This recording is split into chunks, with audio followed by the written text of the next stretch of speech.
Bismillah ar-Rahman ar-Rahim. I think, given the fact that the two neighbors have been cooperating on many fronts for many decades now, cultural links, religious links, common enemies, uh, and the fact that Iran was attacked by two nuclear weapon states in the middle of negotiations, the worry that the neighboring countries of Iran, especially friendly countries like Pakistan, have is that if this confrontation gets out of hand, uh, this is going to seriously challenge the neighboring countries' security, including Pakistan's security. And when you live in a neighborhood that is in peace, all countries would enjoy that peace. But if there is war in your neighborhood, then it's going to affect everybody. So given these facts and given the fact that the Iran-Pakistan relationships have been good for many decades, the trip is very significant for the leaders of both countries to be on the same page, to make sure that the relationship results in a win-win situation for both sides. There are things that Iran can provide for Pakistan in terms of energy, in terms of other valuable issues that is going to be in line with Pakistan's national interests, and vice versa. Iran is under sanctions. Iranian government has tried to go around sanctions. Pakistan would be helpful in that manner as well. So I think the trip is significant. I think Pakistanis realize that if Israelis can get away with a genocide in Gaza, and if they can get away with attacking Iran repeatedly in the manner that they did once, then this is not going to be good for Pakistan, not only in terms of the neighborhood security, but in terms of the dangers that that would create for Pakistan. If one of the things I sometimes go on Indian media, and a lot of times we hear this from the Indian side, that they had a corridor from India to Israel to Europe, and they accused Iran of missing this, causing difficulties for this plan. So imagine if they can turn Iran into an Israeli ally. That Israeli ally would be an ally of India. So Pakistan would be surrounded on one side by India and its eastern borders, and India ally on its western borders. That's not going to be very good for Pakistan. And I think Pakistani leaders realize that. I think Iranian leaders realize that having a puppet government in Iran, that's the aim of the other side, is not good, not only for Iran, it's not good for humanity, and not have people who engage in genocide to win in the wars they start. Iran is not only defending Iran is defending the Muslim world. Iran is defending the humanity, and I think the Pakistani leaders realize that, and I think history has shown that when they are able to help Iran, they have done it in the past, and I think they will do it in the future. We have had Omanis play a role in sort of mediating the negotiations that Iran had with the United States. 5 rounds of negotiations were conducted. The attack on Iran happened 2 days before the 6th round. Both Iran's foreign minister, Dr. Araghchi, and Steve Witkoff, the U.S. representative, had announced that they would be in Muscat, Oman, and then the surprise attacks happened just 2 days before the 6th round of negotiations. So the experience that Iran has had with the United States shows that the negotiations were a deception operation. They were not interested in reaching an agreement. They were interested in creating a setting where when they can surprise Iran with that attack. I think Iranian leaders would welcome Pakistani support when it comes to Iran-US relations. What Iranian leaders hope is that Pakistan would be able to resist against the pressures that the US exerts on Pakistan for Pakistan not to have good relations with Iran. This is what the US does with all countries. This is the job of the US ambassador in whichever country that they are based in, to make sure that their host country does not have a good relationship with Iran. Given the influence of the Israeli lobby and the close cooperation between US and Israel, this is what the US does. But the hope that Iran has is that these pressures on Pakistani leaders would not result in what the US wants. And I'm sure, again, given the fact that Iran-Pakistan relations are good, the Pakistani help would be useful. You know, Iran does not have an embassy in Washington. Iran is represented in Washington through the Pakistani embassy.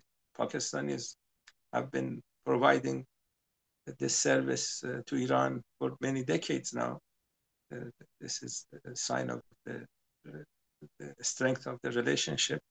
The United States is represented by the Swiss government in Tehran, and Iran is represented by Pakistan in Washington. So they have played a role in that sense for many decades, and I think Iranian leaders would welcome more input by Pakistani leaders when it comes to the United States.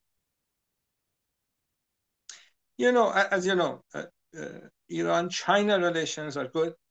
China is buying a good portion of Iranian oil. China-Pakistan relations are good. So if you have a triangle, Pakistan, Iran, and China cooperating, this is going to be a nightmare for the Israelis, for the Americans, and for any other country that aligns itself with US and United States. Unfortunately, the Indian government has been very close to both United States and Israel in the last number of decades, which is very surprising because Israel is a settler colonial state, and India historically has opposed colonialism. It's one of the symbols of opposition to colonialism.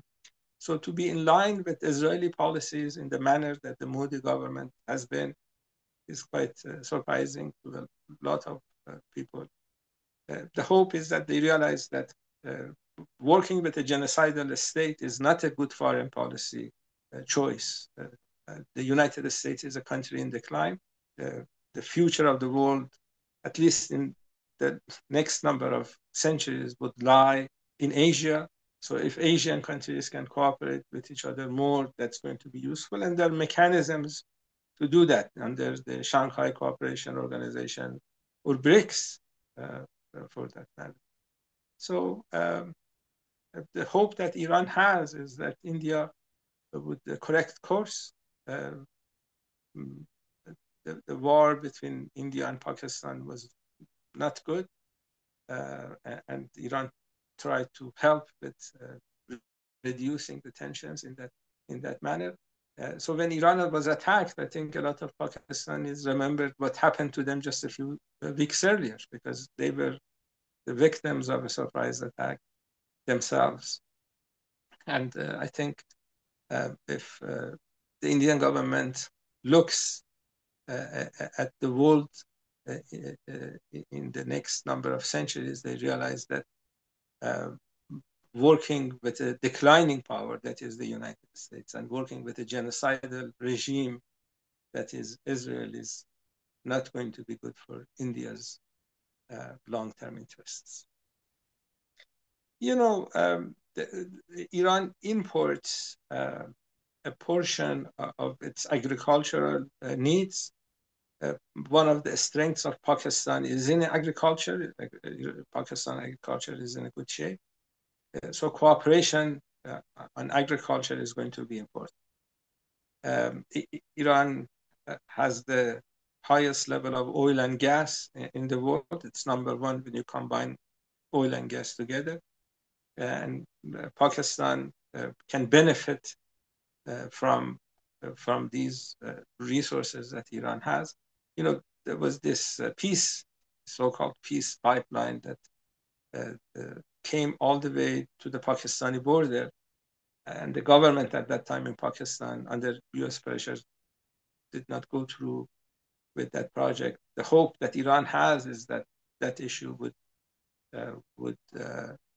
be looked at again, given the fact that Iran can provide oil and gas resources, maybe with a discount, given the fact that this is going to be a project to make sure that the two neighbors are working together in a greater manner.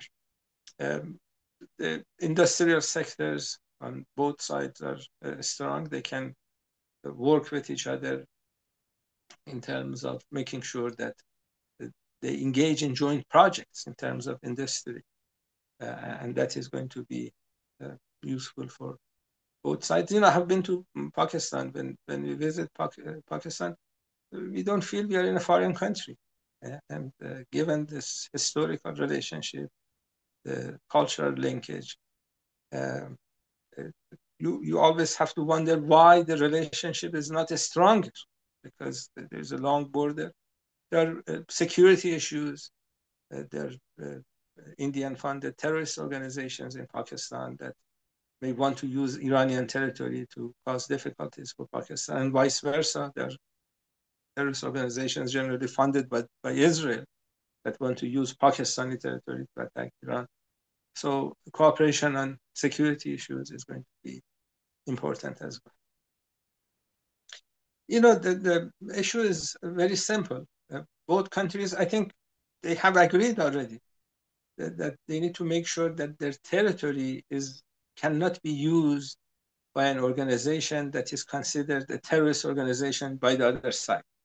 So if Pakistanis think this particular organization engages in terrorism, that they should not be able to have any access to Iranian territory. And Iranian authorities need to make sure that they don't. And the same thing is true vice versa. So if Iran identifies an organization that Iran considers to be a terrorist organization, then they should not have a base in Pakistan. And a lot of times, given the fact that it's difficult to manage borders, and it's difficult to fully control these terrorist organizations because they're well funded, as you know. Sometimes it's difficult to do this simple act. It looks simple, but it becomes very complicated in practice. But I think both countries are interested in making sure that the security cooperations on both sides are actually taking place, and the agreements that they have are actually implemented. I don't think the Pakistani government has any hostile intentions against Iran, or the Iranian government has any hostile intentions against Pakistan. And we are lucky that there are no border disputes. So the borders have been set, and nobody is questioning the borders. This is very positive. There are a lot of countries that have border disagreements, but not with regard to Iran and Pakistan. The experience that Iran has with the United States can be simplified in one sentence, and I'm going to give you that one sentence. The sentence is: don't trust the Americans. Don't trust the Americans. What the Trump administration wants is to reduce cooperation between Pakistan and China. That's what they really want. They may talk about incentives. They may talk about investment. They may promise you things. But look at Iran's experience with the United States. Look at the nuclear agreement that Trump left when he became president last time. Look at this recent negotiations. They engage in deception. When they negotiate, they engage in deception. When they tell you good things about the future of bilateral relations, they engage in deception. there could be some people in Pakistan that would argue that we need to have a balance between Pakistan-US relations and China-Pakistan relations. There would be some uh, people who would argue for that. My recommendation would be don't make sure you don't damage your relations with China because of American promises, because American promises don't come true. And we remember in the 1970s, in the 1980s, Pakistan provided a lot of services to the United States. And don't forget the history. Don't forget what happened to Pakistan at the time that Pakistan was very close to the United States. The same thing will happen for sure.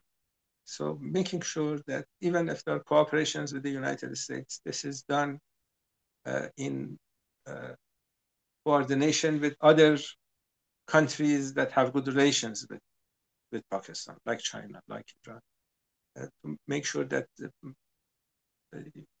promises of uh, economic aid or economic benefits uh, do not uh, change the correct course of the Pakistani foreign policy in the last number of decades.